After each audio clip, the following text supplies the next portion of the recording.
Hello. तर आज श्रावण महिन्यातला पहिला श्रावणी सोमवार आणि त्याचसोबत आज नागपंचमी सुद्धा आहे. किती योगायोग आहे एकाच दिवशी दोन्ही असे सण आहेत.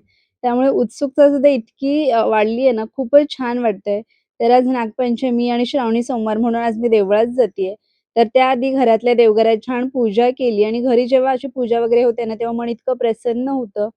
आणि त्यानंतर आता उर्वीला आधी सर्वात मोठं काम म्हणजे उर्वीला स्कूलमध्ये पाठवायचं. कारण तिला जर स्कूलमध्ये पाठवलं नाही, तर बाकी पुढची कामं मग तशीच राहतात. पूर्ण वेळ माझा तिच्यासोबतच असा गप्पा मारण्यात जात असतो. तर तिला छान तयार केलं आणि त्या स्कूलमध्ये पाठवते आणि उर्वीला बघून ना मला सुद्धा खूप छान वाटतं. दिवसेंदिवस ती इतकी ॲक्टिव्ह होते. तर तिला आता शाळेत सोडून आल्यानंतर ही पूजेची थाळी तयार केली आहे. जे काही सामान लागतं ना, ते सगळं एका ताटात घेतलं आणि मंदिरात गेले आणि बघते तर काय आज मंदिर सुद्धा बंद केलं होतं. ॲक्चुअली नाग पुजण्यासाठी बाहेर असं नागोबा ठेवलं होतं, नागोबाची मूर्ती ठेवली होती. पण शिवलिंगाच्या इथे असं मेन दरवाजा बंद केला होता. आता माहिती नाही का केला होता. एकतर सगळेच जण ना एकत्र बायका खूपच गर्दी करतात त्यामुळे असेल किंवा मग काहीही विचार न करता त्या लाह्या किंवा दूध, फुलं हवे तसे वाहून देतात. मग त्याचा उपयोग काय असतं, त्याची मनोभावे श्रद्धा काय करायची तेच सुद्धा त्यांना माहिती नसतं त्यामुळे असेल कदाचित. मग मी सुद्धा बाहेर अशी पूजा केली आणि मग त्यानंतर घरी आल्यावर छान खिचडी वगैरे खाल्ली साबुदाण्याची.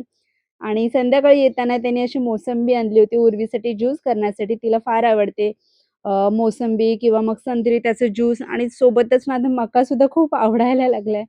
मका असं उकडून दिलं ना, की तिला तो भरपूर आवडतो असं गोड-गोड स्वीट कॉर्न. तर पप्पाने आणल्या-आणल्या लगेच ती माझ्या हातात द्यायला आली आणि मग सांगत मला सगळं सांगत होते, आता ते कुठे ठेवायचे, कुठे नाही. कारण हे कसं रोजचं बघणं झालेलं असतं आणि आता तिला बऱ्यापैकी सगळं माहिती असतं. की मम्मा काय करते, काय नाही. त्यासोबत ती बऱ्यापैकी मला मदतसुद्धा करत असते. तर त्यानंतर आज लवकरच आमचे जेवणसुद्धा झालं, उपवास सोडायचा होता. तर आज तिघे एकत्र बसलो आणि उर्वीसुद्धा स्वतःहून आता कधी-कधी खाते. जेव्हा कधी तिचा मूड असेल ना, तेव्हा तिचं स्वतःहून खाणं असं चालू असतं. आणि आज सोमवार बाजार आमच्याकडे असतो, त्यामुळे मग सोमवारी कालच्या भाज्या आणल्या होत्या, त्या सगळं आटोप लावण्याची तयारी चालूच होती इथे रात्री आमची. आणि मी काम करते म्हटल्यावर ना, उर्वीसुद्धा छान मदत करत होती. तर आज कोथिंबीर आणि मेथीसुद्धा आणली होती. ती छान साफ करून ठेवायची होती. तरी ते डबेसुद्धा रिकामे झाले नव्हते, त्यामुळे मग पिशवीतच पॅक केली आणि त्यानंतर फ्रिजमध्ये बाकी भाज्या ठेवत होते. अशी उर्वीची बघा भरपूर आता मला मदत होते. "मम्मा मी पण करते, मी पण करते." अशी बरीच तिची मला मदत होत असते.